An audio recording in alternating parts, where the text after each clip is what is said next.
Doña won the £10,000 grant from PRS for the Back to Live Music Venue Prize for London. So we're the regional London winner, which we're really, really thrilled and very grateful for.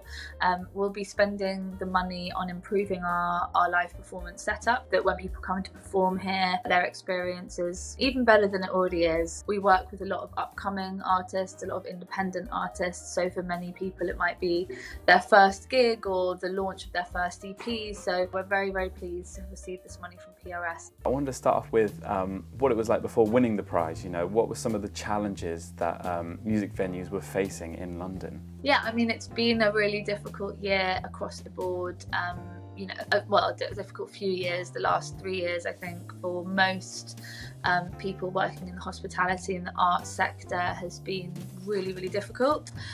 Being at the intersection of hospitality and live performance has just been especially tough because our business is entirely based on people coming together. So obviously it was a really, really difficult time for us, having to close and then for a lot of months having to reduce the amount of people we were actually allowed in the space. That's definitely been the big, huge challenge that we've faced over the last few years. We're hopeful that the way that the country is going in terms of the recession and the kind of economic horizon ahead, that we'll be able to also survive that. So tell me about your venue, Doña. What makes it a special venue in London?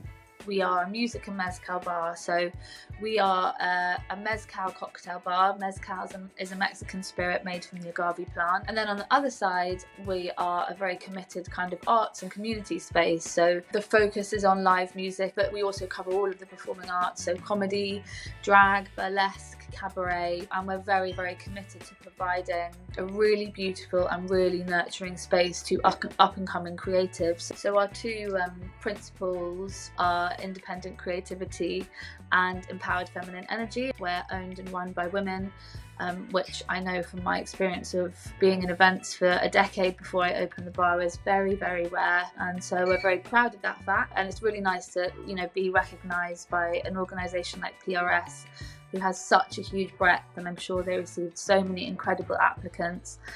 So it's a huge honour to have been on the receiving end of this prize. What do you plan on using this money for exactly for your venue? We are going to update our performance space. So at the moment we have a little stage with a good PA system that we have invested basically all of our profits into. So it's already at like a relatively good level, but we're just going to take it way up a notch. So we're going to get a new sound mixer, we're going to get new microphones, we're going to get new speakers, we're going to get a whole lighting rig for the stage, we're going to get some disco lights for the dance floor, just to be able to scale up in terms of the equipment. You really do hear a difference. These competitions don't come around too often, and so what more do you think needs to be done to continue support for the likes of Doña and other independent venues around London?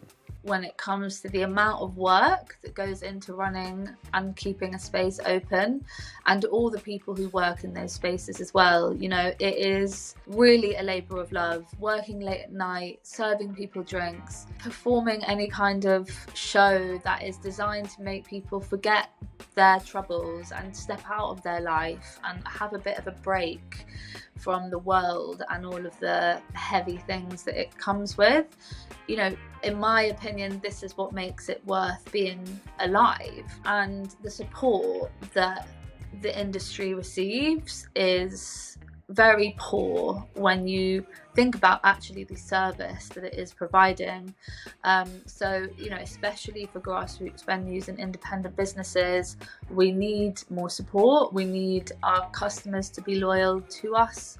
We need people to understand that it is really, really difficult, and if prices are increasing, that's only because they have to. I think, organisations like PRS running grant schemes like this is a huge support for the industry, but actually we need to see, I think, more of a kind of structural and legislative support. Big shout out to everyone out there who runs a venue or who works in hospitality. It's often quite a thankless task, but it's something that I think we are all subliminally very grateful for, and it's an honour to be a part of it.